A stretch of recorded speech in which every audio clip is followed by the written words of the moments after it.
вот еще здесь как психолог хочу одну мысль высказать, что мы формируем свою картину мира через определенные понятия, да, через слова, через наш язык. То есть я очень много слушал. Просто слушал. То есть это самое... Если человек не слушает язык, бесполезно его учить. Я часто слышал, люди говорят, что просто нет среды, да, вот если бы ты был в среде, ты бы сразу выучил язык, все было бы легко. А почему тут жатарманское, почему тут отарманское? Не знаю, ну что захотел жатарманское, захотел отарманское. У меня при всем том, что казахский для меня реально был трудный, я так не думал. То есть я думал, что я смогу его выучить. Из матрицы вышел. Да. Все, я уже и не там, и не там. Я и не корейец, и не узбек, и не казах, и не... Владислав, добрый день. Добрый день, Николай. Спасибо, что пришли. Я очень рад, что мы с вами сегодня проведем этот разговор. Это очень важная беседа для меня, потому что я изучаю казахский язык, и мы с вами занимались вместе и продолжаем вместе работать. И я хочу поговорить сегодня с вами про казахский язык, про ваш путь в казахском языке, про особенности казахского языка, как его учить, потому что я думаю, что люди, кто будут нас смотреть, им интересно, как начать учить язык, и я думаю, что если они получат для себя какие-то ответы на вопросы, может быть, лайфхаки, это им поможет. Давайте я вас представлю. У нас сегодня в гостях Владислав Тен, лингвистический исследователь, полиглот, преподаватель казахского, английского, корейского, узбекского языков. Владислав, расскажите, как вы вообще пришли к идее преподавания казахского языка? Ну, идея появилась, так скажем, относительно недавно. Это было сколько? Лет 7 назад уже. То есть, но для этого нужно вообще подноготную, откуда вообще желание изучать языки было, откуда оно возникло. Я родился в Узбекистане, в солнечном Ташкенте. До 30 лет я жил там. И окончил я медицинский вуз. И первые 5 лет жизни я прожил там и работал врачом. И вот когда я был на последнем курсе, передо мной стояла задача выучить 3 языка. То есть сразу 3 нужно было выучить, при условии, что я не знал ни одного. А почему не знал ни одного? Потому что раньше я родился в 1981 году, первые 10 лет жизни еще был Советский Союз, еще система не была настолько налажена преподавание иностранных языков, а также государственных языков, так скажем. И то есть я не знал ни английский, ни узбекский. У меня была... Я к чему это все говорю для зрителя, что можно прийти из любой сферы для того, чтобы начать изучать языки. То есть не нужно для этого изначально быть каким-то знатоком лингвистики или какой-то другой смежной науки. То есть, так, я был врачом, и у меня была химико-биологическая база. То есть я не мыслил понятиями, языками, литературами языков. То есть, и передо мной, получается, стояла задача, как у химика, биолога, медика, выучить языки. Это был английский язык, узбекский и корейский. Почему именно эти языки? С английским все понятно, потому что мы все получаем всю современную базу знаний, передовую, на английском языке. То есть она пишется на английском, потом переводится на другие языки. Да? Вначале, возможно, на русский, чуть позже на узбекский и казахский может появиться. А мы читаем в оригинале сразу часто. Врачи и специалисты других наук, в принципе, тоже этим сейчас занимаются. Поэтому... Понятно, для чего нужен английский. Нужно было общаться с врачами со всего мира, ездить на конференции. Это все происходило на английском языке. Так что объяснять не надо. Узбекский язык, потому что в Узбекистане все больше и больше становилось узбекского языка. А наша работа заключалась в том, что мы выезжали в области Узбекистана, а в областях за пределами многомиллионного Ташкента уже вся речь узбекская, на узбекском языке. С пациентами нужно было общаться на узбекском. Поэтому знание узбекского было критично для меня, чтобы реализоваться как профессионал в медицинской отрасли. И корейский язык, потому что, во-первых, идеологически я был подготовлен к этому, потому что я этнический кореец. хотелось бы знать свой родной язык этнический. И второе, это я поехал на стажировку в Южную Корею, и там мне нужно было общаться на корейском языке, и поэтому этот язык. И для того, чтобы быстро выучить языки, нужна была методика, естественно. То есть, может быть, я не выдумываю какой-то велосипед, многие, может быть, через это же прошли, но я как врач, я не зная ни одного языка, кроме русского, я понимал примерно, как учить языки. То есть я понимал, что главное это научиться слышать его. То есть я задался вопросом, почему я знаю русский. И я ответил на эти вопросы. То есть первое, я знаю абсолютно всю грамматическую систему русского языка, то есть, как и любой носитель, более или менее грамотный. То есть я знаю практически все самые нужные слова русского языка, и поэтому я понимаю русскую речь. И у меня обширный опыт аудирования в русском языке, то есть по-английски listening, да, listening comprehension, то есть я все слышу на русском языке, как бы это невнятно не говорили, как бы это быстро не говорили, какой бы носитель русского языка это не произносил, я слышу. И то есть эти 3 пункта. И, естественно, я умею читать на русском, писать на русском, но это вторично все. И я задался вопросом, почему я научился это делать? Потому что это началось с первых дней моей жизни. Я начал слышать русскую речь. То есть теперь для того, чтобы мне начать понимать английский язык, вначале я глубоко подсел на английский первый год, мне нужно было изучить всю грамматическую систему английского языка. То есть я хочу сделать акцент на том, что на тот момент, а это был 2000 год, 2001 год, тогда не было ни интернета, ни Гугла, ни Ютуба, не было этого. Сами ничего. материалы да, доставали, материалы все были в основном бумажные, и ты мог пойти в какой-нибудь языковой центр, и там какие-нибудь аудиоматериалы достать, какие-то видеоматериалы, собственно, только это. И что я делал? Я шел на, не знаю, как в Казахстане это называется, в Узбекистане это барахолки или вот эти рынки такие, где там старые вещи всякие продают. И там я скупал всякие книжки, искал я словари, на английском что-то написано. И, перечитал порядочное количество книг, и в голове сформировалась структура английского языка. Тогда я не понимал, насколько он близок к русскому, потому что для того, чтобы это оценить, нужно было другие языковые группы изучать. И я с первого дня начал слушать его много. То есть тогда уже выходили MP3 проигрыватели, CD-плееры были. И что я понимал? Мне нужно часы прослушивания набирать. То есть я еду в институт с 3 пересадками, то есть Ташкент большой город. Вначале еду на автобусе, сажусь на метро, потом, по-моему, на трамвай сажусь. 3 пересадки. И пока я еду, в основном я еду стоя, потому что старикам мы уступаем, старшим. Стоя едешь, и у меня наушники. Я постоянно слышу эту английскую речь. Я первый полгода вообще не понимал, потому что я не знал вообще английский. То есть просто еду, слушаю, все подряд. В основном я вырос на фильме «Шестое чувство», The Sixth Sense, то есть с Брюсом Уиллисом. Я эту видеокассету приобрел, субтитровая поддержка была расписана, это в каком-то языковом центре. Или что-то такое, где-то я достал это. И я эту кассету туда-сюда мотал, слушал каждый момент. Помню, даже вот моменты были там, не помню, по-моему, кто-то в дверь стучит, и там он по-английски «Are you gonna get that?» И я такой, что он сказал? «Are you gonna get that?» Это «Are you going to get that?»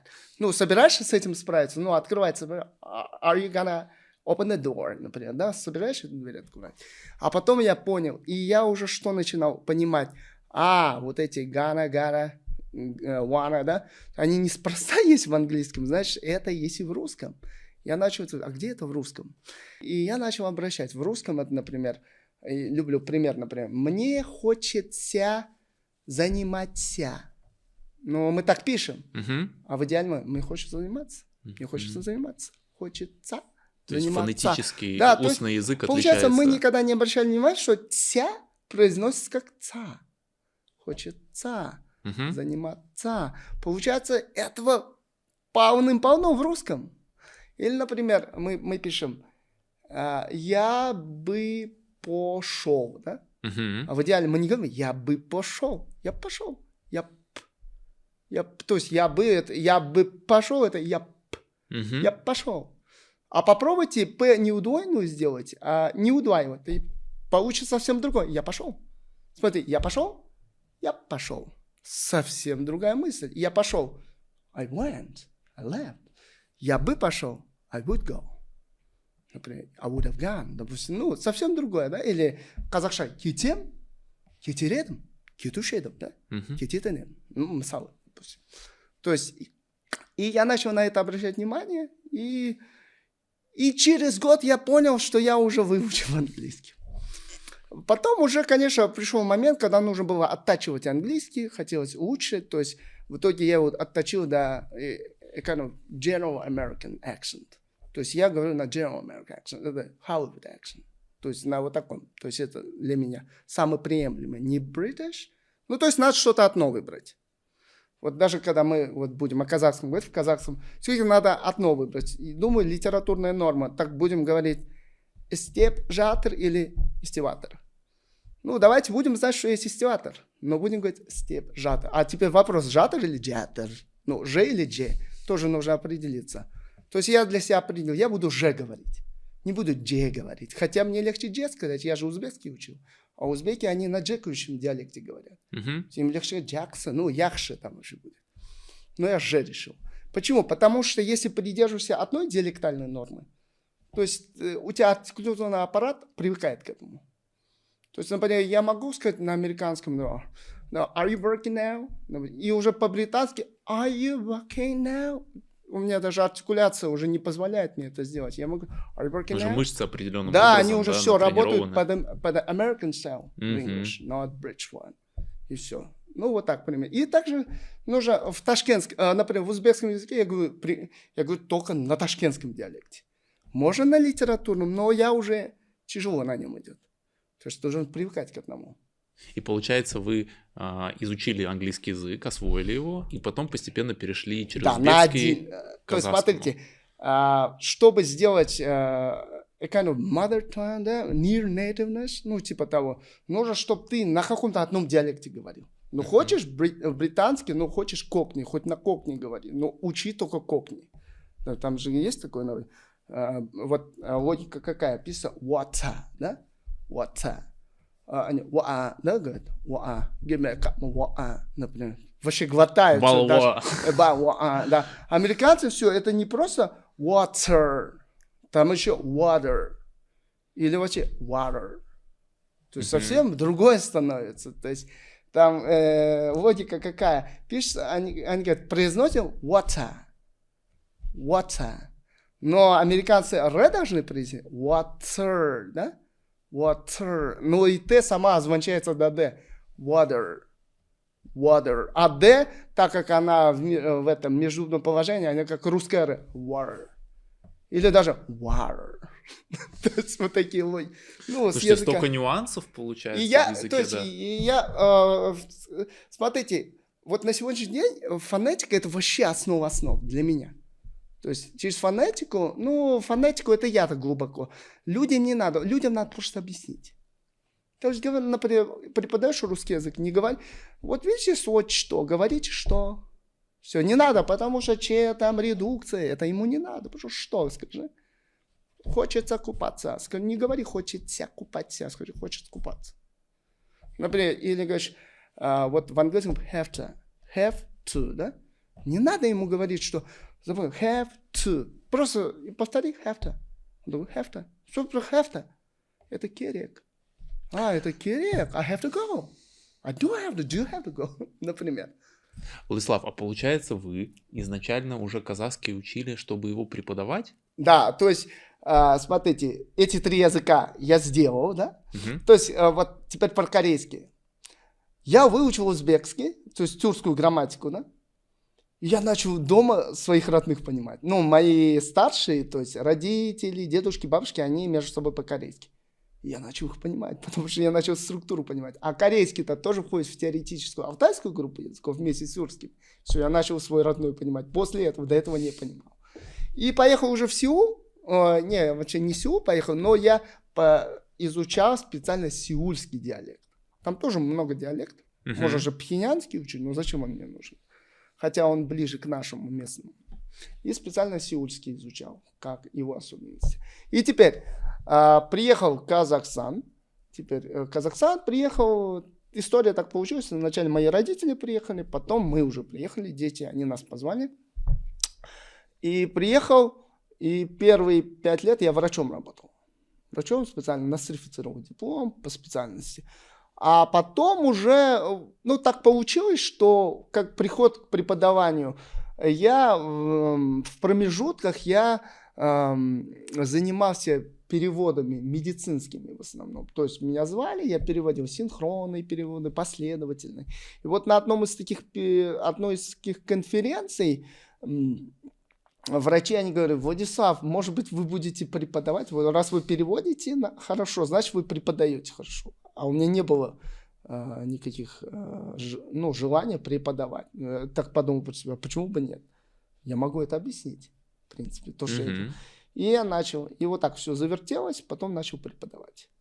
А потом это было только с английским языком. Естественно, потому что весь спрос на английский же язык. А потом я подумал, когда я еще приехал, интересно, почему в Казахстане так мало говорят по-казахски. Я уже ехал, я думал, сейчас приеду, врачом же хотел, я специально выучу казахский, чтобы, когда-то узбекский работать, здесь, здесь, мало ли что, где-то там буду в министерстве, может быть, работать, нужен государственный язык. Приехал, я расслабился, все было по-русски. Это был 10-й год. Астана, новая столица, конечно, это северный регион. Вначале было много русского. Сейчас, конечно, преобладает казахский. Ты слышишь везде казахскую речь. Но тогда было сложнее в плане поиска живой речи. И все говорят, да, все по-русски. И для меня это немного был культурный шок. И ладно, все по-русски. Казахи с друг другом говорят по-русски. Это было прикольно, потому что... сейчас уже ситуация другая, сейчас все больше и больше людей говорят, уже и представители других национальностей на казахский переходят. Но просто я-то родился в Узбекистане, а в Узбекистане у нас тоже в Ташкенте все по-русски. Но узбеки, они всегда с друг другом по-узбекски говорили. Поэтому, Вас это удивило, да? Да, это удивило. Но это, представьте, вы едете, то есть это не в укор казахам, не в укор тому, какая политика в стране. Просто это был исторический момент такой в становлении независимой страны, когда страна возвращала свой язык постепенно, но это было не сразу, это можно было осуществить, так как большая часть населения, она говорила на русском языке, потом это все, сейчас уже ситуация улучшается, да? То есть, я имею в виду, в чем культурный шок, вы едете в Англию, а там все не на английском, на каком-то другом языке, представьте, как они же англичане, что такое, примерно. И я что сделал, когда на самом деле я только приехал, можно порекламировать учебник Бектурова, да, этот учебник, такой толстенный учебник, он продавался во всех библиотеках, казах тілі, грамматика. Я его купил, и я просто на одном дыхании прочел. Почему на одном дыхании? Во-первых, грамматики похожи с узбекским. Я понял, очень похожие языки. Да, есть особенности. Например, как мы говорили, жатыр, отыр, торжер. Узбеки на этом не акцентируются, хотя у них тоже есть такие вещи. Есть закон сингармонизма, вот эта специфика, но можно привыкнуть. Я так, когда его прочел, 700 страниц, по-моему, я такой, это же не сложно? В принципе, я еще не знал, но я понял, что это можно выучить. Я уже на шкалу градации по сложности, я казахский ему поставил где-то 2 балла. Из 10. Когда, как, например, такой, английский это 1 балл. Узбекский тоже 1 балл. Узбекский еще проще, потому что закона сингармонизма нет в языке. А вот, например, корейский, он там где-то на 9 будет. Не потому, что я хочу сказать, что корейский такой крутой язык, потому что я кореец. Просто степень... овладеть языком не так просто. Там есть степень вежливости, все такое. И потом вот это специфическое письмо. Да, это буквенная система, но ее же выучить надо. Корейские буквы. Поэтому где-то 9, 8 так. То есть русский тоже там где-то. То есть сложность языка это не гарантирует, что он богаче или круче. Это просто техническая способность овладеть этим языком сложнее. А вот слушайте, Владислав, хочу как раз про это спросить, потому что я вот в Казахстан переехал 2,5 года назад. Да. И практически сразу начал учить казахский, столкнулся с тем, что самостоятельно не очень получается. То есть я попробовал посмотреть какие-то видео на Ютубе, попробовал какие-то почитать тексты, обучающие материалы.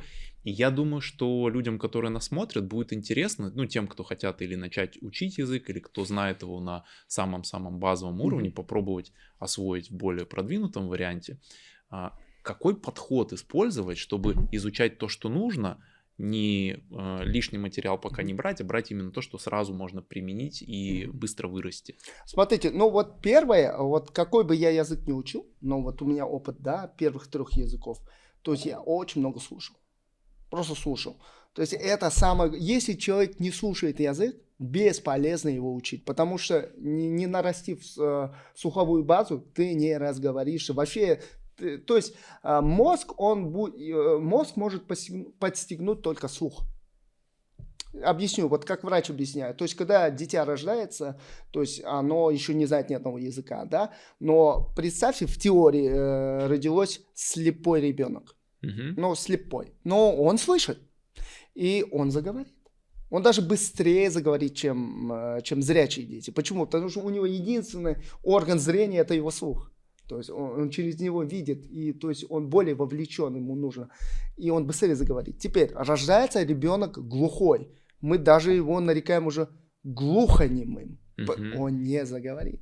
Если вы специально не будете специфику каких-то мероприятий для него создавать, для глухого ребенка, чтобы он заговорил. Он не слышит, поэтому не заговорит. Теперь, это ответ на то, как нам заговорить на иностранном языке. В данном случае на казахском. Люди у нас в Казахстане сегодня, русскоязычные люди хотят, да? Они еще читают, там изучают, но они не слушают, не смотрят ни сериалы, ни фильмы, музыку не слушают, Карата Нуртаса не слушают, Розу Рымбаеву не слушают, там, что там, мультфильмы на казахском не смотрят, вайны на казахском не смотрят. Ну, а потом спрашивают, а что мы не знаем казахский?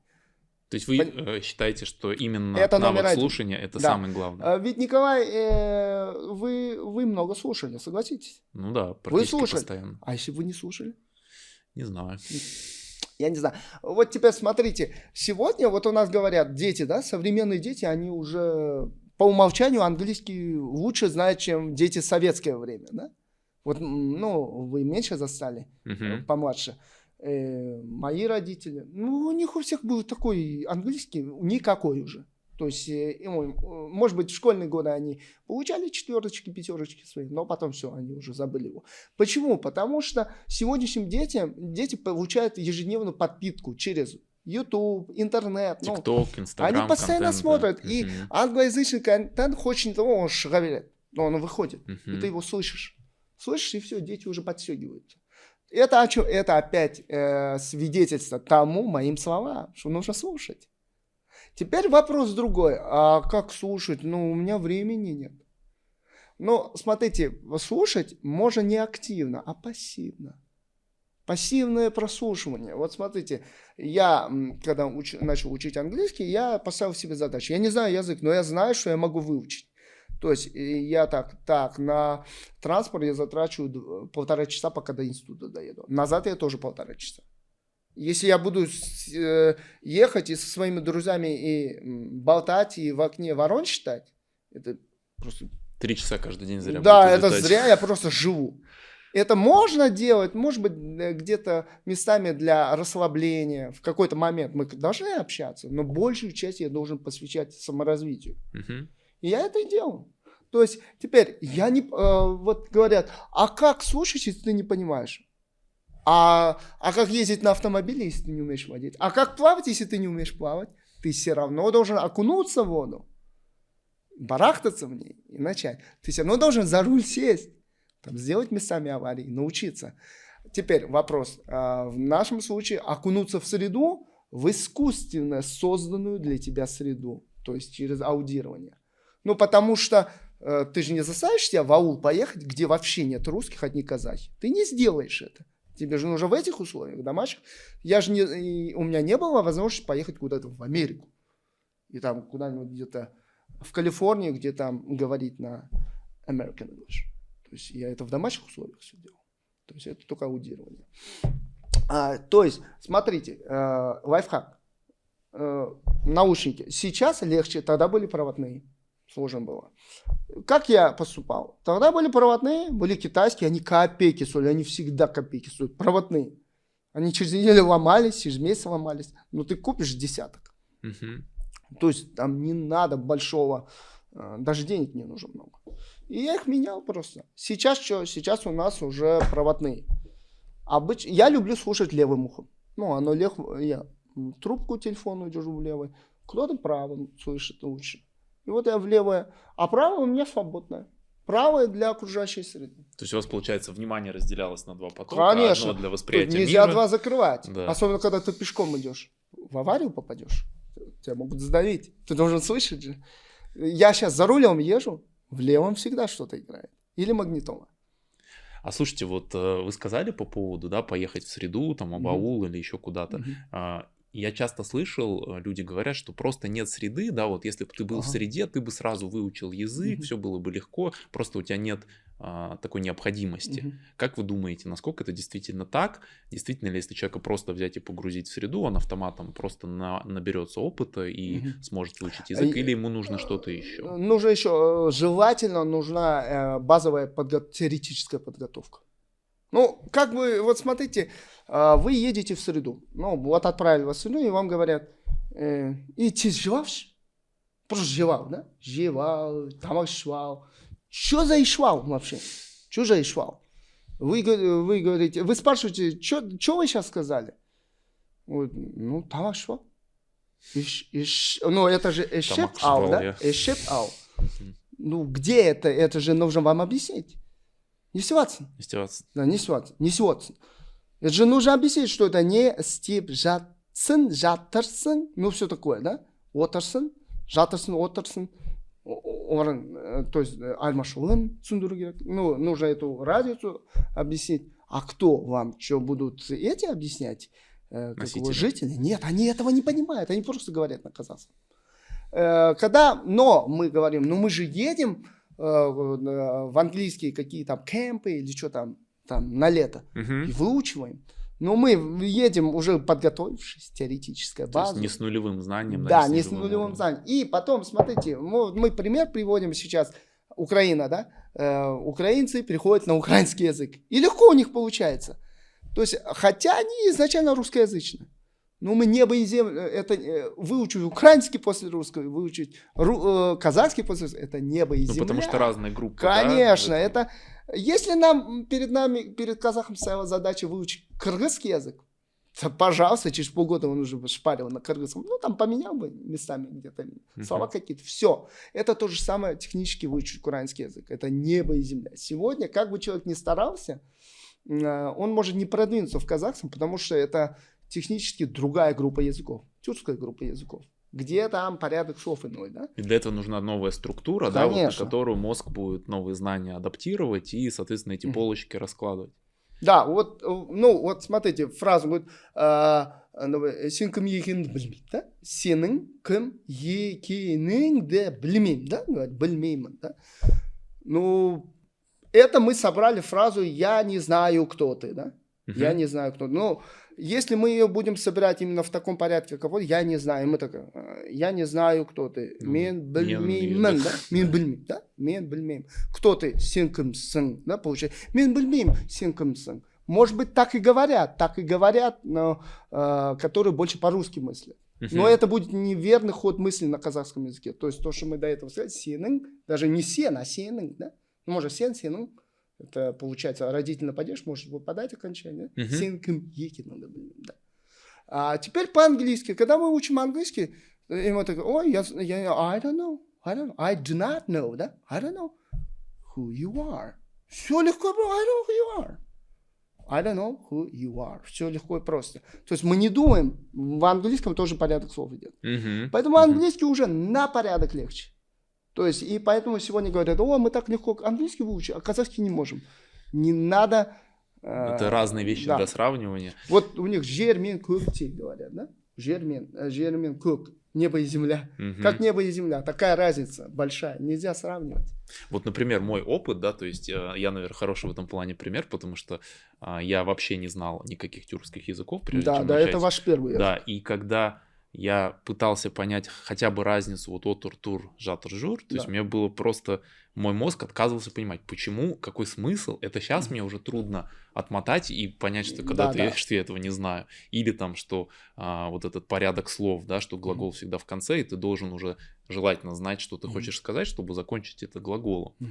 И, кстати, про глагол в этом смысле, да, вот про структуру языка вы сказали, что, да, должна быть какая-то теоретическая база, подготовка. И что я понял, и там из занятий с вами в том числе, что глагол играет очень важную роль. Давайте чуть-чуть поподробнее здесь остановимся. То есть, почему именно глагол и как правильно и быстро осваивать эту систему глагольную, чтобы начать все-таки говорить. Ну, смотрите, вот мы живем в двуязычном Казахстане, да? То есть, а это значит, то есть, высока вероятность того, что все представители казахского этноса владеют русским. И хотя бы понимают по-русски.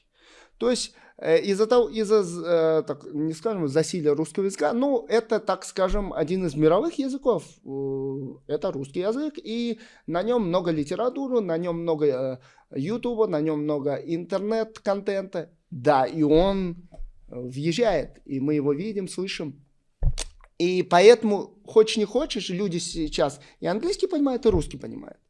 А значит, скорее всего, все представители казахского этноса, то есть казахи, они понимают все примерно, более-менее все русские существительные и прилагательные. То есть он, скорее всего, он знает, что ктаб — это книга. А раз мы это понимаем, исходя из этого условия, у нас есть благодатная почва, чтобы выучить казахский язык, зная только глаголы. То есть, получается, смотрите, допустим, вы не знаете, как вода будет. Ну, понятно, это су. Ну, не знаете, вы иностранец, вода, су. Но вы знаете, я обучил вас глаголу щу. Пить. И все, вы умеете с ним работать. Вы говорите мен и щемен. И вы говорите, а воду вы не знаете, мен вы знаете. И как вы скажете, я пою воду?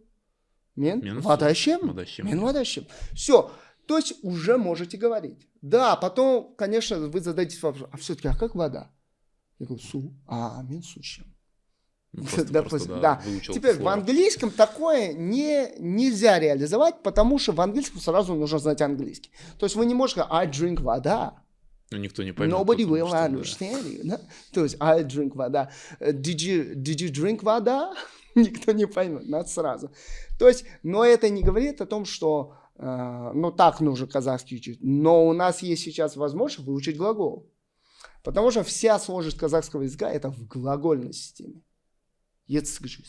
То есть, и не знаешь глагол, все, не выучил. Знаешь глагол, все, язык в кармане. Потому что, чтобы выучить существительные и прилагательные, наречия, то есть не нужно с учителем учить жаман, жаксы, нашар. Не нужен тебе для этого учитель. Там все в словарях есть эти слова.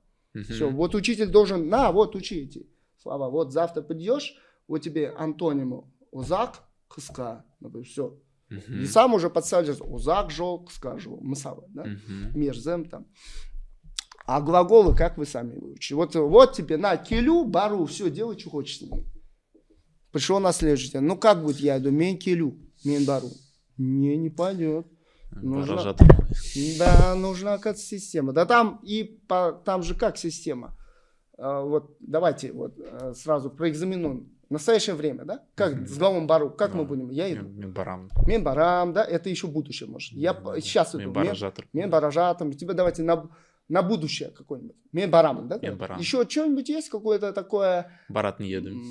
Бараты не едем, барарман, да? Всякие там баруши едем, да. В прошедшем бардым, первый, бары едем, да? Бары едем, барган едем, бараты не едем, баратын.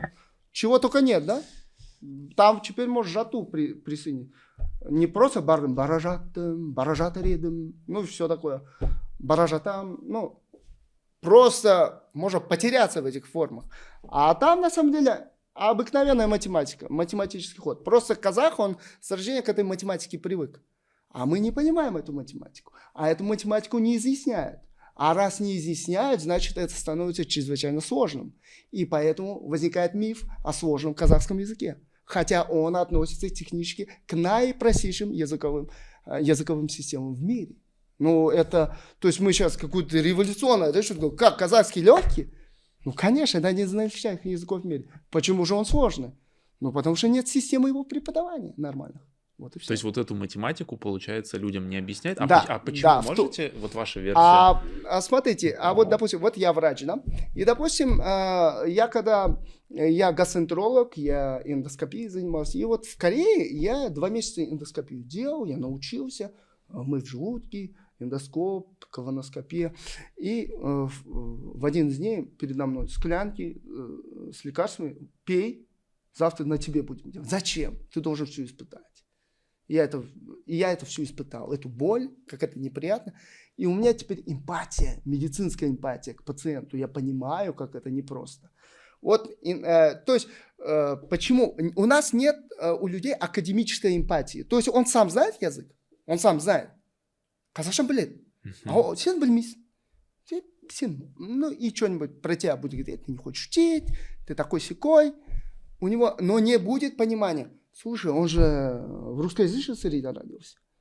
Ему сложно. Он не представляет этого. Теперь учителя возьмем. Учитель казахского языка, среднестатистический, который не имеет академической эмпатии.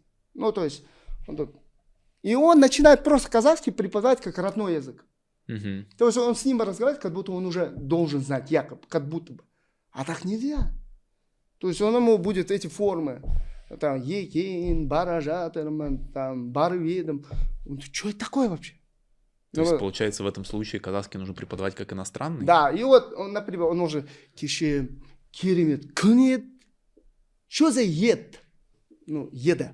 Он говорит, ну это же болда. Ну, а почему здесь болда, а там еда?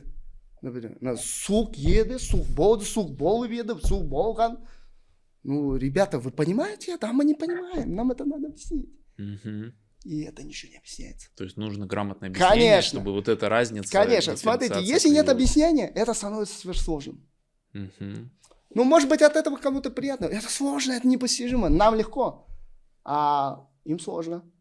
У нас сложный язык. Может быть, в этом дело. А может, ну, я не думаю. Просто об этом пока не думали. Теперь, смотрите, возьмем мировые языки. Ну, вот английский возьмем. Когда язык начинает развиваться на международном уровне, да? Когда им начинают интересоваться иностранцы, а когда им начинают интересоваться иностранцы, такие как мы, допустим, вот тогда мы начинаем задумываться, иностранцам сложно. Мы ежедневно говорим, севжатырмыз, сеотырмын, и мы не видим, почему тут жатырмыз, почему тут отырмыз? Не знаю, ну, что захотел жатырмын сказать, захотел отырмын сказать. Не севаться, не севаться. От чего зависит, что ты отсын, торсын, жатсын? Не знаю, просто, ну, как по наитию идет все. Не модальные глаголы. Не корректорсын. А почему ты отырсын не говоришь? Да. Ну, что-то торсын тут идет и все. Это же не объяснение. Есть какая-то математика, и ее нужно доносить. Она не доносится. Вот и все. 30 лет. Хорошо. Тогда вот такой вопрос, он может быть чуть-чуть уже больше не совсем про грамматику, а про определенные трудности, да, которые возникают у людей, которые хотят изучать казахский язык. Ну вот я, да, на своем примере столкнулся с какими-то сложностями. Мне было иногда просто непонятно, с какой стороны браться, да, за это дело, потому что, да, там есть учебники, есть грамматика, но это все равно не позволяет полностью такую стратегию выстроить, да, вот, а я как шахматист, да, с большим опытом, мне нужна стратегия освоения какого-то знания, понимая, что просто так вот запоминать какие-то слова, мне это не подходит. Вы сказали, что важно слушать, да, что этот навык, он идет прежде, чем говорить, чем писать, вот это приоритет, если я правильно понял. То есть, если вы начали учить, все, уже надо слушать. То есть, если решил плавать, все, уже в воду окунайся. Другими словами. Вы смотрите, еще такой пример люблю приводить. Мальчик видел, как его папа ловит рыбу. Ну, приносит с рыбалки рыбу. Но он такой, я тоже хочу. Но мальчик ничего не знал, откуда эта рыба берется. Но он примерно знал, где-то там с какой-то речки, возможно. И он просто идет по дороге какой-то речки. А ему говорят, не там, это на озере. А что такое озеро? Ну, он же маленький. Озеро это вон там, мы тебе покажем. Пришел к озеру, все, пришел к озеру. И рыбаки сидят. Мальчик, что стоишь у озера? Зачем пришел? Рыбу хочу поймать. А где твои удочки? А что такое удочки? Все, понятно. Мальчик удочки взял. Мальчик хочет, вот теперь с удочками пошел, просто стоит с удочками. Мальчик, закидывай. Закинул. Он говорит, и что ты закинул? А где крючочки? Крючочки нужны. Крючочки с леской. А где червячочки? Червячочки. Все такое. И все уже в снаряжении. И он начал ловить. Я к чему? Вот это озеро, это языковая среда. Может быть живая. Но ты можешь сколько угодно вокруг нее ходить, там, окунуться в нее. Но ты рыбу не поймаешь, пока у тебя не будет снастей. Вот эти снасти дает преподаватель. То есть и с ними легче поймать. Теперь вопрос, а можно с годами самому? Да, можно. Вот смотрите, мы любим, вот в английском языке любят объяснять present perfect tense, да? И там, the present perfect, the difference is that, например, between the indefinite tense, например, прошедший, например, I opened the door, да? I opened the door. Я открыл. Не на что. Есть кто. I have opened the door. I've opened the door. Да? I have. И какая разница? I opened the door. I have opened the door. И то есть это нужно чувствовать, какая разница. Там есть разница. Но in American English часто разница, она потирается. То есть когда I have opened the door, акцентуация того, что это вот именно вот в этот момент, не тогда, вчера, не в тот. И в итоге, вот видишь, дверь открыта. The door is open now, because I have opened that. И мы это объясняем, пытаемся там. Теперь человек может, какой-нибудь человек переехал в Америку. Допустим, он живет годами там, и как-то у него потихоньку английский складывается что-то вот в этой среде. И вот ему уже под 70, и вдруг озарение. Я понял, что такое I have opened. Now I know the difference between I have opened the door and just I opened the door. И знаю разницу между ними. Но зачем ему нужно было до 70 лет доживать, если это ему должен был преподаватель в течение 1 минуты объяснить? То есть зачем человеку доживать и к 70 годам понять, что стил Атканда, это значит не стил Атканда. Если ему это преподаватель должен был за минуту в формуле показать. И он бы прорвался уже. Понимаете? То есть теперь поняли, да? И то есть я хочу, нужно такое снаряжение. И теперь опять интерполяция на медицинскую деятельность. Врач, не скажу, пусть хороший, профессиональный врач, когда к нему приходит пациент, он сам ищет его проблемные зоны. Он не работает по протоколам, что температура, на тебе парацетамол. Нет, он начинает дальше ковырять. Что у него там проблема? Так, что-то сердце. А я же не кардиолог, давай кардиологу. Так, что желудок, давай гастроэнтерологу. То есть он будет мультидисциплинарный подход. То есть он все ищет. И то есть так в идеале нужно нас лечить, диагностировать. И вот вы приходите, Николай, я помню прекрасно вас. И я знал, где ваши дыры. И я их латал. То есть я вам давал удочки, крючочки, червячочки. И я знал, что он сам придет к этому озеру. И сам начнет ловить. И что произошло? Мы потом потерялись на год или на сколько? Где-то, да, долго. И все, и вы же сулепкиттыңыз. Вы же разговаривались на казахском языке. А вот он сулепкиттыңыз говорит. Куда вы кеттыңыз? Ешқайда кеткен жоқ, просто сулеп кеттыңыз. Вот, это же тоже нужно объяснить. Почему где-то вот в данном случае кету как вспомогательный глагол. Вот вспомогательный глагол, да, такая тема очень интуитивно. Это тоже, да, у казахов это на интуиции. А интуиция, на самом деле, нет интуиции. Это есть глубокий жизненный опыт. То есть они все комбинации прослушали. Теперь смотрите, когда человек уже владеет, слух у него работает, он уже может в единицу времени много информации обрабатывать, и она запоминается, и она уже накладывается. И поэтому, когда носитель становится уже идеальным носителем, годам 7 пусть, так скажем, он уже все, фильмы, мультфильмы смотрит, все, у него просто потоки информации закрепляются. И это потом мы интуицией называем. А это не интуиция, это просто реально на потоках информации, которую он смог усвоить, он уже вырабатывает так называемое интуитивное чувство к языку. А чувство языка, это на самом деле это потоки информации, которые он смог впитать. И они смогли системно по полочкам разложиться у него. А когда ты плохо слышишь, у тебя медленно же это заходит. Вот тут, если мы сравним, например, как учит язык ребенок и как учит взрослый, мне кажется, важно эту разницу показать. Я вот еще здесь как психолог хочу одну мысль высказать, что мы формируем свою картину мира через определенные понятия, да, через слова, через наш язык. А этот язык, он связывается с нашей жизнью, с предметами окружающего мира, с другими людьми. Даже вот ваш пример про мальчика, озеро, удочки, червячочки. То есть с каждым этим словом связано не просто понимание, да, что вот этот червячок, а определенное ощущение, переживание, да, которое помогает выстроить эту картину мира. Да. И ребенок, он воспринимает язык вот на таком эмоциональном уровне. Да, эмоции важны. А взрослый человек, он уже учит больше через какой-то такой структурный, формальный, да, подход, грамматический. Это я вот про себя, может, говорю, не знаю, как это на всех.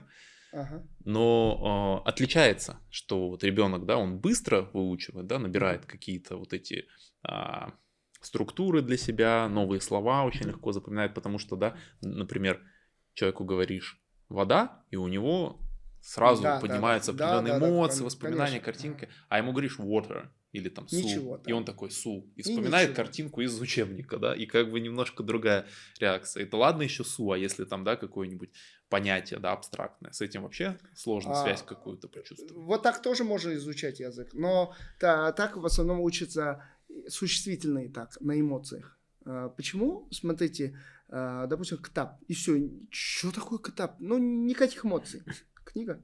Хотя, похожие слова, да, книга, ктап. Что-нибудь вообще не похоже. Вода, су, да? Ну, нет эмоций, су. Су вообще может по-русски какую-то другую эмоцию вызвать. И что делаешь су? Значит, нужно это по-английски contemplation. Ты такой созерцаешь, да? Ты такой су. И такой су. Вода. Вот это тоже метод. Это тоже, я тоже так делал. Какое-то новое слово прям не запоминаешь. То есть вы создавали эмоциональную связь, специально погружали в состояние? Так в астрал или как в этот уходишь. Медитацию. Вот су. Это вода. А у корейцев муль, да, тоже. Муль-буль, да, тоже что-то. Это тоже помогает. Такое есть, да. Я столкнулся, знаете, с чем? Вот при изучении, в частности, там, французского, английского языков, я использовал такой метод, как создание образа, да, то есть каждому слову придумаешь образ и по звучанию, чтобы они были близкие. И мне было удобно, потому что корни, да, то есть корню можно присобачить какой-нибудь образ, а в казахском я столкнулся с тем, что корни, они у меня не вызывают никаких четких ассоциаций, они совсем другие, и эта методика не работает. Отталкиваться вам, да. То есть я понимаю, что слово, вот я его читаю, его запоминаю, а потом у меня не возникает образа, да, из-за отсутствия вот этой такой системы. Ну, вообще в целом у меня вот постепенно с годами оно выработалось как? Я мыслю, алфавитно мыслю вообще. У меня первично русский алфавит, А, Б, В, Г, Д, Е, да, и вторично, этот английский A, B, C, D, корейский может сидеть, да, Канада, Рама, допустим. И я, например, я вот так могу отрабатывать, то есть там, казахский нет такого, есть такое слово, мало. И вот так у меня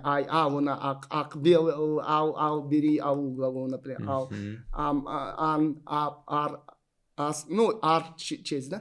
И потом теперь Б давай, ба, и у меня вот этот ход мысли вот так течет. Интересно, то есть он наработался, и я покрыл все односложные слова, так, примерно. То есть есть еще такой способ, особенно когда китайский или корейский учишь, а китайский, корейский там односложные все. Там слова прямо из одного слога. И много значений. Там, например, маль есть. Маль. Это язык, слово. Еще это лошадь. Маль. Мальгуги. Это конина, допустим. И как бы под одним столько всего. В китайском там же тональность идет уже. Маль. Типа этого. И по слогам. А в казахском тоже я начал с таких маленьких. То есть как я сказал, там, вот, например, есть ан, да, уже не. Ан это что, дикий зверь. Животное, да? Нет, жануар есть ан. Что будем делать? Жануар, чем ан. Домашнее, другое дикое, да? По-моему, не знаю. Жануар, по-моему, всех. Жануар это собирательное, да? А ан это это дикий дикий, зверь. ага, Это дикое. Да, вот типа мал, это Мал как бы это вот скот, эти, да. да. И это... потом ан. Песня. Уже песня идет. Ну и вот так.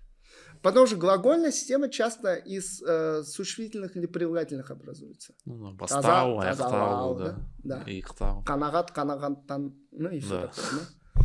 Вот, и такое тоже есть. То есть, и вот я ответила на первый вопрос, у вас был в плане... Да, мне было просто вот важно разницу подчеркнуть, да, что когда ребенок учит, у него через вот это эмоциональное... вот, можно я... Да. Да, извините, перебиваю. Вот так как вы профессиональный шахматист, Николай, известно, да, мастер спорта по шахматам. Если, возможно, Николай вообще глубоко в это ушел, мы бы сейчас сидели с чемпионом мира по шахматам, кто знает. Но вот я как врач что понимаю. Я не профессиональный шахматист, просто для интереса тоже это изучал в свое время, тоже с книжками сидел. Я понял одно, но я с книжками засел лет 15. Была ситуация, двоюродный братишка обыграл в шахматы. Но это была мотивация такого, надо его обыграть теперь. И ради этого я научился играть в шахматы, сам там изучал все. И я понял уже такой, ну, так быстро я созрел в плане объективного восприятия мира. Я понял, я уже выдающимся не стану. Я с детства врачом хотел быть, поэтому я знал примерно, как физиологию мозга, как мозг постигает, как он... И я понимал одно, вот ни для кого не секрет, чем раньше ребенок начал в шахматы играть, тем лучше. Ну, да. То есть там, значит, там там в нейронах там что-то перестраивается интересным таким образом, что он, ну, как бы, как вам сказать, вообще детский мозг, он гениален по природе. То есть он же растет. Ну, я утрированно очень говорю. Он растет. Наш мозг не растет. Он увеличивается в размерах. Там нейроны, вот эти все, аксоны, все прорастает. И чем раньше туда какие-то импульсы подаешь, нужные, в нужном направлении, тем легче там все. Связи формируются Был быстрее. же опыт. Какая-то американская девочка, по-моему, 11 преподавателей с ней занимаются. Ну, я не знаю, насколько это правда или неправда, но это по телевизору показывали в какие-то годы. И она на всех 11 как на родном. Все они где-то, вот Капабланка, вроде я так читал, что сидит, папа с мамой играют, то ему года 3-4, и он научился играть, да? Угу. Ну, как-то чуть не верится, но возможно, да? Вы видели, что 4-летние вас обыгрывали? Такое было? Слушайте, сейчас очень Щас сильно всё может помолодели, быть, да, сейчас там в Индии много. Я хочу сказать, смотрите, вот человеческий навык говорения, он принципиально ничем от шахматного навыка не отличается. Вот вы посмотрите на проблему так. Представьте, человеческий навык говорения, он же чрезвычайно необходим для говорения. Да? Шахматы – это же форсированный навык. То есть мы без него можно жить. Без него можно жить. А представьте, это необходимый навык. И все люди на свете имеют играть в шахматы. Все люди по умолчанию как минимум какой там разряд имеют. Ну, первичный, да, допустим, третий. То есть, но кто-то же лучше из нас, теперь навык говорит, кто-то лучше разговаривает, кто-то хуже, кто-то по природе косноязычен, хотя у него дела такие великие, а он просто косноязычен по природе. А кто-то говорлив, но у него дела нет. А кто-то, ну, в основном человек говорит, вот он доносит месседж какой-то, и он соответствует часто этому. И то есть все по-разному, и точно так же это говорит о том, что генетика имеет большое значение. То есть у нас у всех мозг по-разному немного устроен. Да, мы все имеем одинаковую способность говорить на человеческом языке, пусть это казахский, русский, английский. И у нас у всех есть врожденная способность научиться играть в шахматы. То есть теперь вопрос. Тут же все, тут и генетика. Некоторые люди, знаете, говорят, что не дано, да, вот не дано знать языки, а кому-то это дар от Бога, и, соответственно, вот, ну, поэтому я там, допустим, не учу язык. Насколько это релевантно, вот как вы считаете? Ну, это не совсем relevant имеется, да? То есть, да, не совсем. Почему? Потому что этот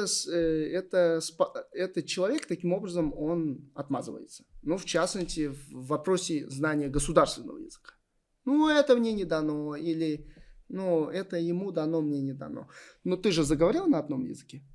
На первом, значит, на втором разговоришь. То есть, но здесь проблема другая. Все ли есть для того, чтобы он разговорился? То есть действительно есть люди, которым сложнее это дается.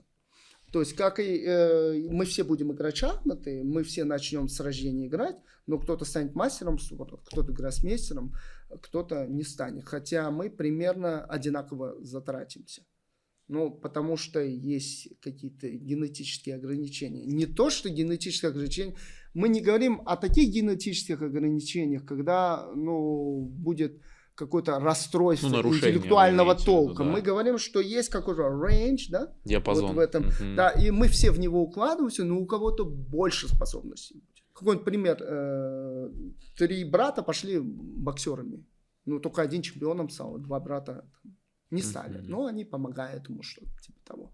Вот. И здесь то же самое. В языке, то есть кому-то не дано легко это схватить. Но это не значит, что он в этом диапазоне определенных не условий не сможет... Да, значит, самое верное, что мы можем сделать, условие, самый лучший учитель, это не книга, это не какие-то онлайн записи, все такое. Это человек, человеческий тренажер. То есть я себя рассматриваю как? Я человеческий тренажер. То есть, смотрите, у нас есть физические тренажеры. Мы ходим и мускулатуру подкачиваем. Мы видим, вот он бицепс сокращает, трицепс сокращает. Мы прям видим. А как ты можешь увидеть, что у тебя эти извилины сокращаются? Это же не видно. Но для них тоже какой-то тренажер существует потенциально. Да, это учитель. Включенный учитель. У меня в этом плане, знаете, какой критерий был интересный? Динамики моего прогресса. Я регулярно летал на самолетах и постоянно читал инструкцию, журналы на казахском языке. Причем журналы и инструкции практически всегда были одинаковые. Я читал одну и ту же статью уже там несколько раз. И в какой-то момент я понял, что я все понимаю, 90%. И я понял, что да, вот он прогресс. То есть, когда одно и то же действие ты делаешь, и вот результат. Вы знаете, я вот скажу так, мы с вами 2-3 курса проучились, я помню, да? И потом, недалеко не секрет, в частности для вас, я преподавал дорого, да? Относительно, так сказать. Относительно. Относительно того, как преподается вообще у нас, оно дешевле может быть. И я просто не хотел больше с вас денег брать, потому что я знал, я вам не нужен. То есть я просто вижу интеллектуальную способность человека. Я знаю, постепенно он прорвется сам. Да, если бы вы занимались со мной, вы быстрее прорвались. Но я думаю, зачем я буду его финансы и время-то, он сам может это сделать. Вот так это. Просто у меня же другие есть ученики, допустим. Вот. И оно так и стало. Вы прорвались. Владислав, вот в продолжении нашего разговора про языки очень интересный вопрос, потому что то, каким мы себя человеком считаем, да, и к кому мы себя относим, очень тесно связано с тем языком, на котором мы говорим, на котором мы мыслим. То есть, да, у нас есть разные люди. Есть люди, кто с детства знает казахский язык, есть люди, кто с детства учился преимущественно на русском, но при этом он сам казах, и он мыслит по-русски, русскими категориями, образами. И есть люди, которые 2 языка знают, да, и в этой связи мне интересно, кем вы себя считаете, да, вот как ваша внутренняя идентичность, как она вообще ощущается у человека, который знает много языков. То есть вы прожили в Узбекистане 30 лет, при этом знали русский, потом выучили казахский, то есть это уникальный опыт. Поделитесь, вы знаете, на самом деле, вот язык это самый явный такой критерий, когда, согласно которому тебя можно причислить к той или иной национальности, допустим, да. Хотя, есть такое понятие, как русскоязычные корейцы, русскоязычные казахи, но в целом я говорю. Хотя здесь можно такая оговорка, а как же в латиноамериканском мире, там все на испанском, так они кто себя, боливийцами считают или мексиканцами? Но там, скорее всего, там же тоже диалектально все, по сути, у них какие-то, по каким-то вкраплением звуковым они чувствуют, что это мексиканец, это там аргентинец или боливиец, или что там, или испанец, или португалец. Но мы сейчас говорим о конкретных языковых различиях. То есть мы, когда воспитывались, я вот первые 10 лет жизни я прожил фактически в Советском Союзе. Помню советское время, какое вкусное мороженое с палочкой мы кушали. И то есть вот эта вся подпитка, она была русскоязычная. И я подсел даже на русский рок. То есть мне это нравилось. И внутри ощущение того, что ты русский человек. Но ты понимал, что ты не русский человек, просто потому что внешне ты не русский. И там как бы...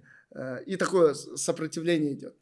Я говорю, мой любимый, вот, я фанат группы кино Виктор Цой. Да. И вот я все про него от корки до корки прочитал. Естественно, на гитаре все песни умею играть. Но суть, когда я читал... Вы же перевели на казахский, да? Да, были песни, надо было гитару взять. Ну ладно, смотрите, и у Виктора Цоя, говорят, он был очень такой скромный, очень стеснительный. Ну, говорят, пишут, мы же это со слов, я не знаю, но он, кажется, таким и был. И часто говорят, вот эта стеснительность была связана, это я читал, связана с тем, что он не принял себя как корейца. Потому что внешность просто азиатская была, прям чисто азиатская, да. Русская генетика вообще не проявилась только в росте, он высокого роста был, да, для корейца высокого. И внутренний человек себя и писал же на русском, он же не на корейском писал, на русском писал, то есть человек себя ощущал таким. Ну, конечно, потом уже с возрастом, может быть, как-то все по-другому уже начало складываться. И у меня тоже вот тогда противнее. Почему мы узкоглазые и все такое. Ну, нас обзывали, я один кореец в классе. Но, то есть язык влияет, ты думаешь, что ты русский.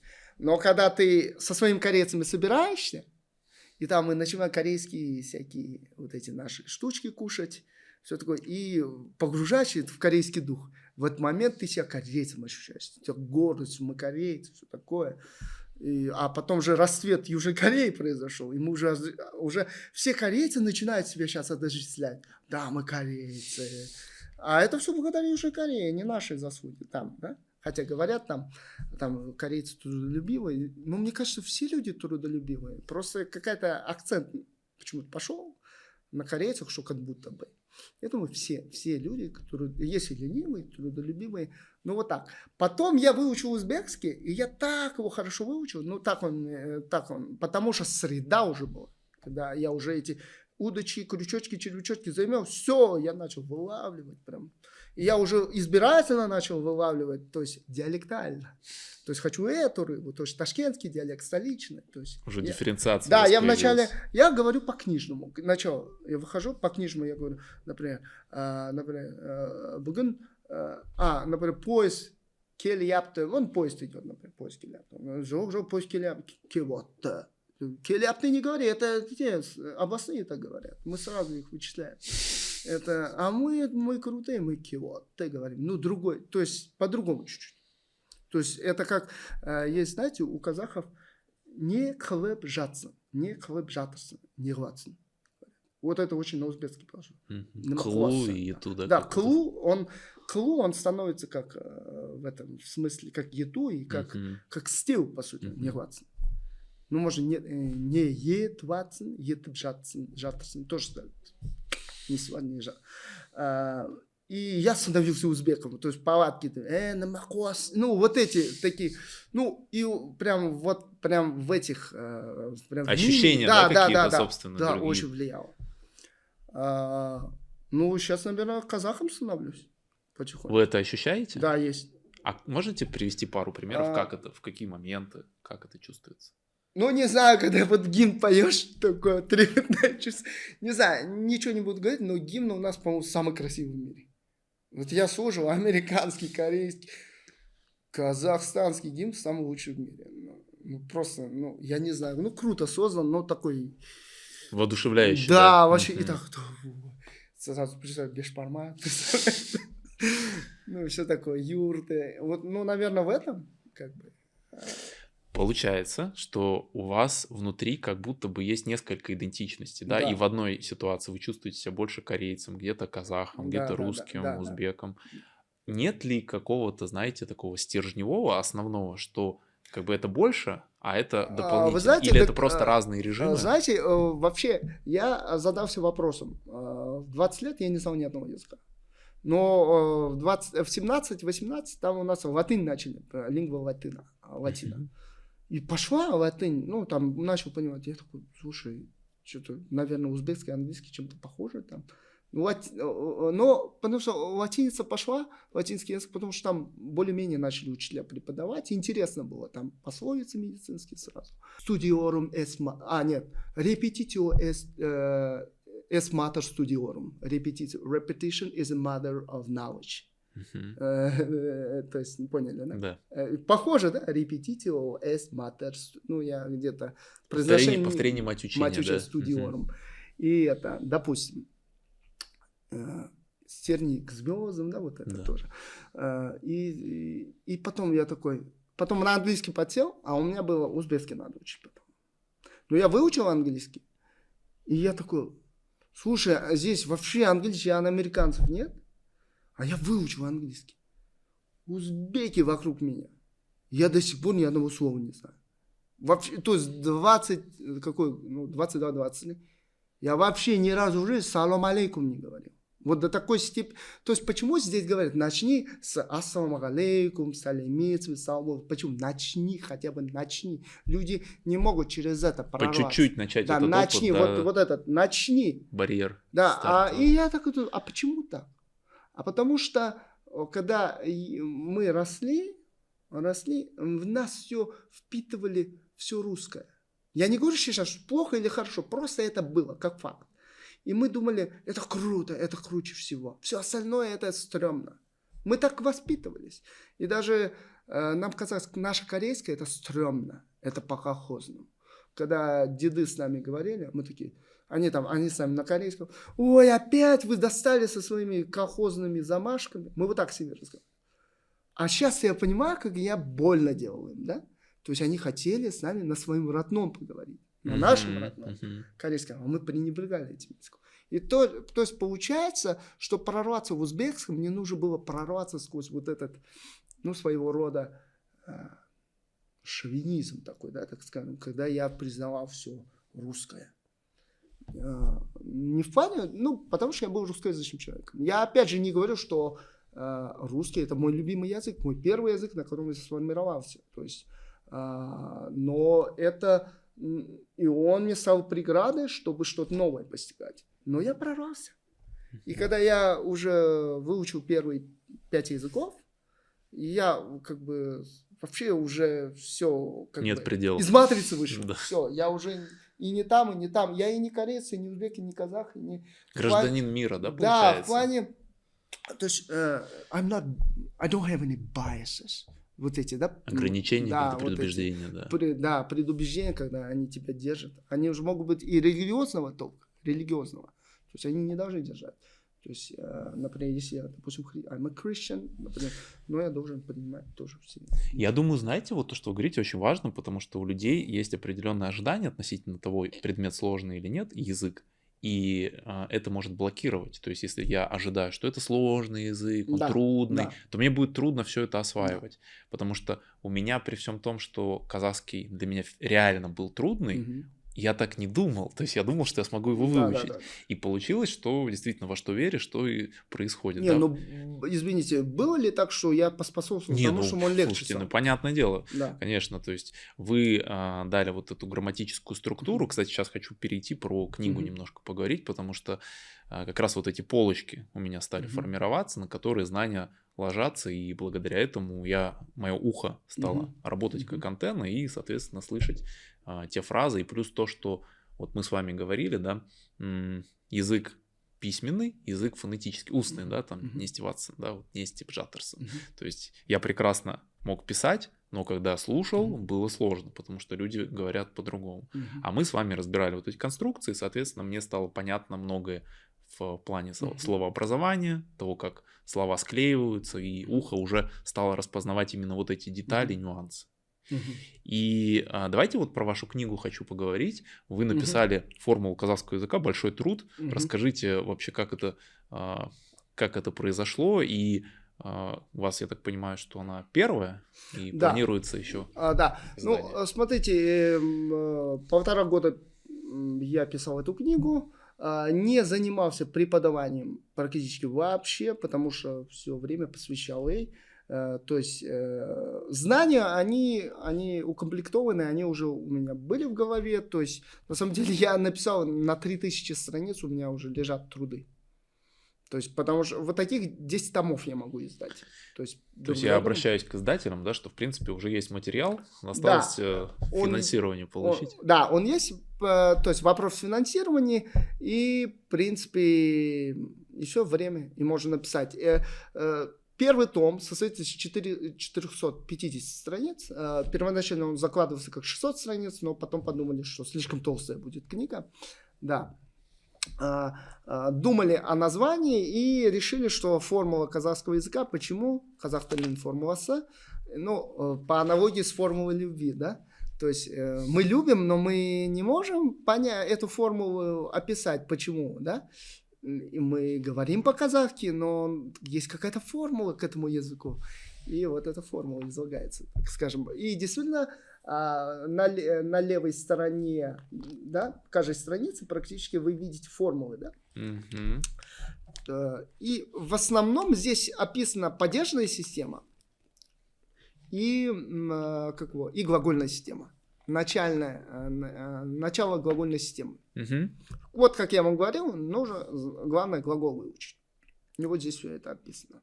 И можно самостоятельно учить, но если человек, преподаватель, будет по этой методике преподавать, было бы легче выучить. То есть, и обратите внимание, книга разноцветная, да, в основном пестрят два цвета, красный и зеленый, да, это закон сингармонизма, где все красное это твердые звуки, мягкие. И зеленое это все мягкие звуки. Вот, об этом книга. Так, еще какой вопрос у нас? Да, это же первая часть. Да, это первая часть. И вот, Николай, так как вы уже, ну, так скажем, неплохой знаток казахской теории, так скажем, теории казахского языка, ну, и уже практически неплохо владеете, вы на одном дыхании прошли учебник, и у вас возникли вопросы, да, например, вы хотели найти тему прямой речи, да, косвенной. Здесь она не изложена, потому что нельзя все уместить в один учебник. Это первое. Во-вторых, прямая и косвенная речь, это уже более... Залоги тем более, да. Прямая и косвенная речи, залоги, страдательные, каузативные залоги, совместные залоги. Это для более продвинутого уровня. Для того, чтобы человек разговорился, нужен первый том, вот этот. Понимаете, да? То есть, что хочу сказать. Да, важно, например, вот если мы говорим о прямой речи в казахском языке, да, и вы говорите, допустим, хотите сказать, вот он сказал, что не придет завтра, да? И, допустим, вы не знаете казахский язык, а вам он сказал, что завтра не придет, да? То есть, если вы по аналогии с английским делаете, он сказал he said, или he has said, да, или he had said, no, he said. Он сказал he said. Вы будете глагол say использовать, по-любому. Вы не говорите he spoke, he talked, he told. Хотя he told me, можно сказать, he said. Что он завтра не делает? That, что, да? He, и такой will. Ну, will там на would должен, по идее, смысле, да? Sequence of tense, да? He wouldn't come tomorrow, да? He said that he wouldn't come tomorrow. He said that he wouldn't come tomorrow. He said that he wouldn't come tomorrow. Yeah? То есть in American English. То есть, и теперь вы на казахский уходите. И вы думаете, он сказал. И какие у нас есть? Какие ваши комбинаторики? All. Ну да, мен ертең кім дейді. Да, он ертең келін деді, да? Но вначале вы бы это не сказали. Вы бы сказали, вот человек часто, знаете, когда я занимаюсь с людьми, особенно это в основном русскоязычные казахи, и он вот так, ол айты, ол келмейді. Ну вот так обычно, потому что ход мысли по-русски, ол айты, что ол келмейді. Ну как бы понятно, да?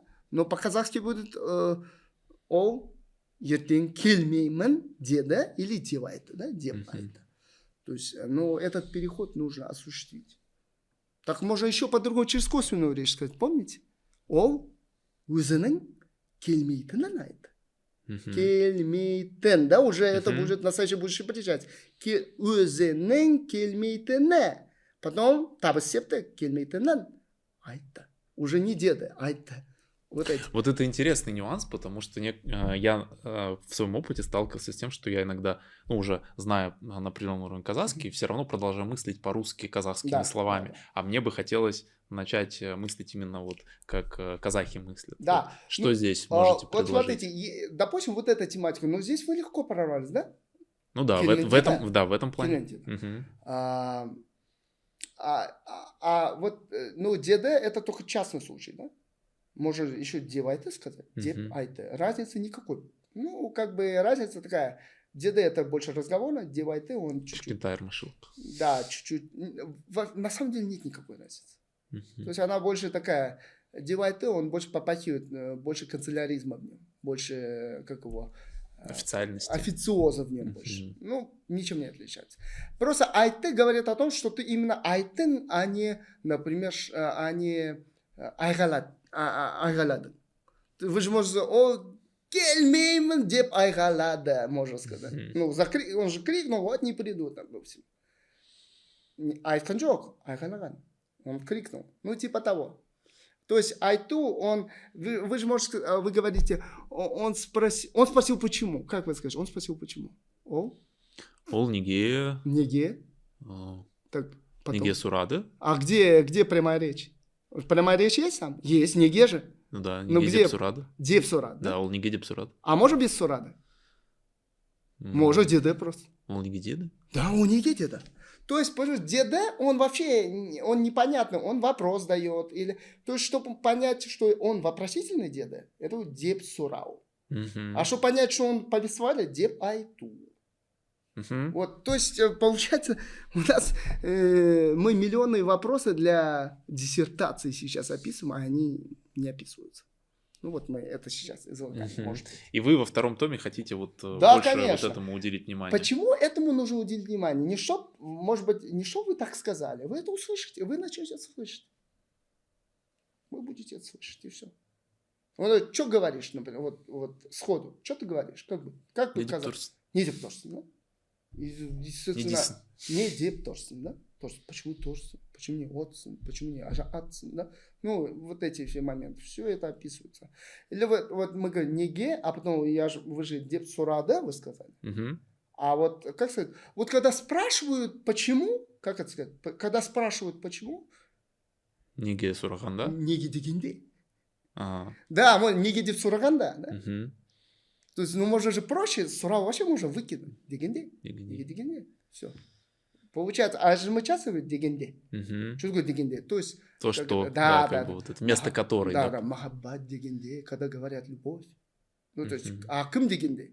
То есть, ну, например, там, адамдар, махаббат дегенде. Когда говорят, махаббат деген, говорят. Мгм. Вот то, что является любовью, махаббат деген эмас. То, что мы называем любовью.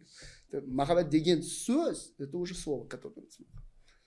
И вот это все можно описать, и тогда это легко становится. Мгм. И тогда человек Получается система, которую, если ты осваиваешь, Конечно. то ты уже начинаешь мыслить Да. И знаете, еще такой пример люблю. Вот девочка, ей, ну, пусть ей 5 лет. И вы ей фортепиано ставите, но без учителя.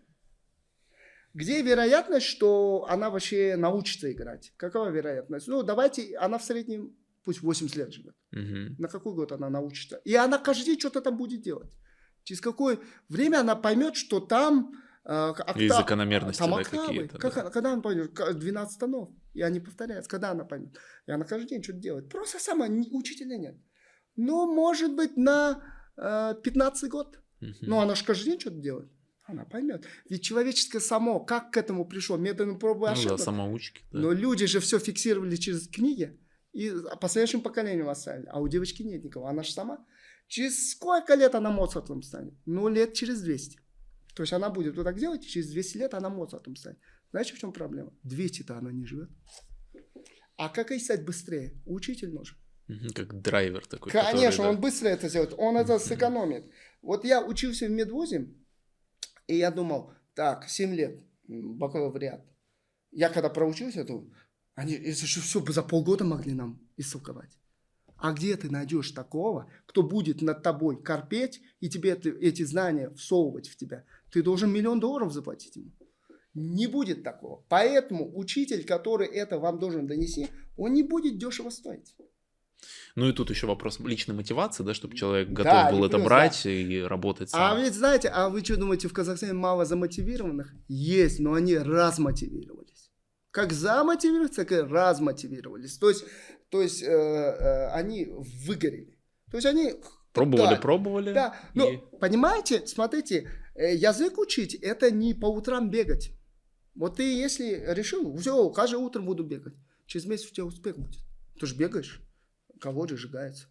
Языком не так. Если ты неправильно учишь, да ты хоть до смерти учи, ты ни одного языка не выучишь, если неправильно учишь. Не методично, бессистемно. Да, есть категории, люди, опять же, генетика есть, да? Кто-то быстрее. Есть, но это единичные люди, которые в среду попадают, как-то у них быстрее язык, да, схватывается. Это единично. Есть единичные люди, которые никогда в шахматы не играли, в теоретически, но с ними поиграешь, они классно играют. Ну, где-то на первый разряд Да, тянет. исключения бывают. Бывает, да. то есть у него просто генетические предрасположенность имеется. Кто-то же поет великолепно. То есть я хочу сказать, что у меня нет генетической предрасположенности, чтобы я говорил, чтобы я знал языки. Я это наработал. Это именно наработал. И поэтому я хочу всем сказать, что я работаю, у меня в Фейсбуке даже, я работаю с вашим мозгом, ибо ваш мозг умнее вас самих. То есть, когда я с вами работал, я не с вами работал. То есть, я включал ваш мозг и с ним работал, его автоматизировать пытался. Потому что он, заработав, вас самого заведет. Вас как личность, вас как ваш психос, вашу душу. Ну, вот так, примерно. Я могу где-то ошибаться, я ничего не говорю. Но однозначно у меня нет никаких лингвистических данных изначально. Потому что я начал относительно поздно. То есть, это в 20 лет я только начал. То есть, до этого все на русском было. То есть, я избрал специальный метод, способ. Я ничего не выдумывал. Это все давно известно, что нужно слушать. Лингофонные залы были раньше, помните? Просто я это адаптировал под себя, а потом уже изучая целенаправленно казахский, я это сделал, чтобы сделать так, как, ну, найти способ, наилегчайший способ научить другого. Конечно, у нас могут быть разногласия казахстан мұғалімдері, например, Академия СМИ. Они могут сказать, мы лучше казахский знаем. Тут вообще спору нет, что казах знает казахский лучше, чем я. Я работаю, чтобы завести... Вот машина стоит, ее нужно, чтобы она двинулась. Я вам говорил, да, уже эту аллегорию. То есть нужно задать первую скорость. Вот помните, раньше коробка ручная была? Первая. Не вторая, не третья, не четвертая, не пятая. Почему? Первая самая сильная, чтобы она пошла, поехала. Потом уже инерция возникает, все на вторую, на третью. То есть я говорю, я даю первую скорость. Хорошо, ты не расскажешь так об Айжоле, как мы расскажем. Я и не собираюсь. Это не моя прерогатива. Абайжоле — это пятая скорость. Пятую скорость он может сам завести. Если мы его до четвертой доведем, он сам будет это Абайжоле читать. Никто его не будет заставлять. Сейчас, когда он еще не умеет ездить, какой Абайжоле? Ну, это как мы... вот у нас... Я помню Ромео и Джульетт, да, мы читали Ромео и Джульетт тогда, я помню это, еще в адаптированном чтении, но мы не начали сразу читать, потом. И даже если мы не прочитали это Ромео и Джульетт, мы все равно на английском разговаривали. Не все читали это Ромео и Джульетт, Шекспира, да? Но только, ну, допустим, надо Абайжоле прочитать. Я не говорю, да, это классика, это нужно, но... Вопрос приоритета и последовательности. Да, но это не совсем верный способ. С чего начинать? Можно и не прочитав Абайжоле выучить казахский язык. Да, это интересно, это нужно, там новые слова, там новый лексикон. Но это он может сам сделать, когда уже будет знать язык. Не надо его ненужным грузить. Нужно его нагрузить самым нужным, самым необходимым. Дети в школу ходят, они стихи учат на казахском. Ну, на русском, на казахском. Они не умеют говорить, а стихи учат. Как бы, вообще это просто как бы какофонию какую-то, просто звуки какие-то заучивают. В русском, когда знает язык, русский он знает, русский язык, он может цепляться там, он же понимает смысл. То есть, но я не говорю, система все образовательно идет, то есть Проблема в чем? Что в образовательной системе, мы мы же не можем заставить, разделить класс. Вот в классе 20 учеников, например, 3 вообще 0 в казахском или в английском. Там 5 так среднячки, там еще какая-то часть супер знает. Им нельзя вместе учить казахский. Нельзя. То есть, по идее, это по-хорошему, в идеале. Я понимаю, что я же не могу на это повлиять. Это финансово затратно. Но по-хорошему они вот этих 3, которые нулевики, с ними другой учитель должен заниматься. То есть по уровню разделения, дифференциации тогда будет быстрее я процесс. Я когда в школе учился, пусть у нас 30 в классе, я один кореец, пусть там 10 русских, и пусть там условно так, 15 узбеков. Узбеки получают 5 по узбекскому. Они не стараются, они просто выходят, просто расскажи про себя, они рассказывают. Меня зовут так, мне столько-то лет. И все, 5. Я 2 получаю. Я ничего не могу сказать. То есть, но с другой стороны, можно сказать, ты сам виноват, надо было знать. Там, претензии к родителям, они даже были. Я так думаю, это такой благой способ сделать так, чтобы заговорили. Еще лучше, конечно, в садике отдавать. Сразу. Вот вы как будете в будущем молодой семьянин, если в садик отдать, вообще вы 2 зайцев убьете, сразу уже билингвала создаете. 3, вы с ним еще на английском будете сказать, как минимум. Это же круто. То есть получается более продуктивный вопрос, что делать в этой ситуации, чем искать причины. Да, с детьми лучше так, да. Но мы сейчас говорим понятно, уже о людях, которые сформировались, им тяжело, но они хотели бы дальше двигаться, хотели бы по госслужбе двигаться, где-то им нужно, знание языка, чтобы было желательно. Сейчас оно везде нужно практически. И надо этим людям помогать. И вот это моя попытка помочь. Владислав, какие у вас планы по преподаванию казахского, по развитию, какие проекты вообще видите, какая цель у вас, есть ли какой-то вектор? Мой вектор как? Внести лепту свою непосильную или посильную в то, чтобы наша страна заговорила на казахском языке быстрее, то есть помочь в этом. То есть, что хочу сказать, есть люди, которые, в каком-то смысле помочь преподавателям. Опять нужно понять правильно, как ты же хуже нас знаешь казахский. Помочь методически. То есть я человек со стороны, то есть я же иностранец, и проблема в чем? Понимаете, когда вы носитель русского языка, но одно дело быть носителем, а другое дело выразить этот язык для иностранца. Объяснить этот русский язык тому иностранцу. Вот, допустим, вы в русском говорите, вот здесь лежит, что это? Вы говорите, что это?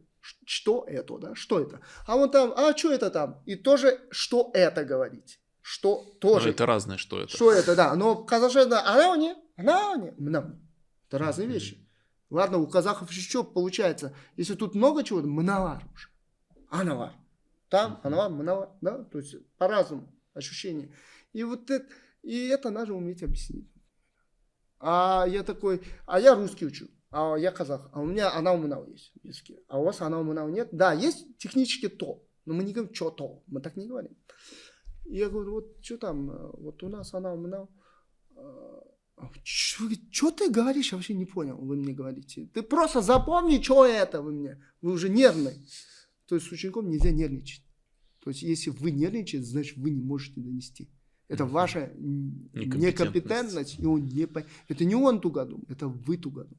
Вы не можете донести ему, объяснить. То есть желательно, чтобы человек, который преподавал, например, русский, допустим, он знал казахский. То есть он понимал, как казах мыслит. Это лучше всего. А у них же анау-мынау есть. Еще был, вот эти все штучки нужно уметь объяснять. Ладно, у казахов пошло дальше. У нас же такой. Так, вот так. Как будет так по-казахски? Солай, да? Солай. Бывай. Олай. Ослай. Ослай. Это же... Так, у нас так, а у них так много. Как это, где что лучше нам делать?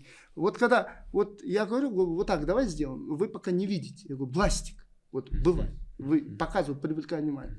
А потом я уже сделал, и я говорю, вот так будем делать. Вот свастик. Вот так будем делать. Потом он так, вот свастик. Вот как он. А улай стимейк.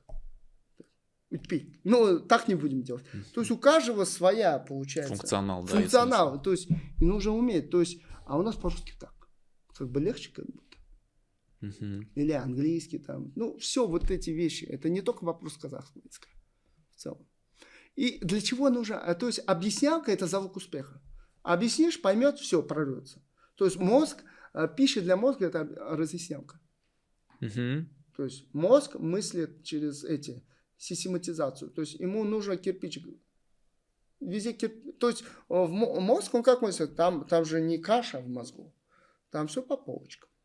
То есть ты что-то туда начинаешь подкидывать. Он не знает, куда это вложить. И оно не закрепляется. А ты ему теперь с объяснялкой. Это сюда. Все, закрепили. Кирпичики. Сюда, это сюда кирпичик. А когда учитель бессистемно объясняет, он кирпичиками закидывает. Это кирпичики. А что? Вот смотрите. Вот кирпич. Вот вы ставите. Здесь цемент, да? Цементируете. Вот зацементировали. Все, он стоит. А у нас как пытаются? Цемента нет? Он ставит. Сейчас он сотрясется и упадет кирпич. Кирпич упал, все, рассыпался. Здание не строится. Итак, это не только язык, это вообще в целом все. Все знания. Все, и шахматы там же. Все. Система нужна, да? Везде нужен системный подход. Владислав, спасибо вам большое за то, что пришли. Киргенизге көп рахмет. У нас получился очень интересный разговор. Хотя я понимаю, что этого времени явно не хватило. Мы так по верхам успели затронуть. Но я думаю, что тем, кто нас будет смотреть и слушать, будет интересно. И я думаю, что какие-то ответы и намеки на то, как можно стартовать в изучении казахского, нам удалось донести. Вот, спасибо вам большое. Пожалуйста. Да.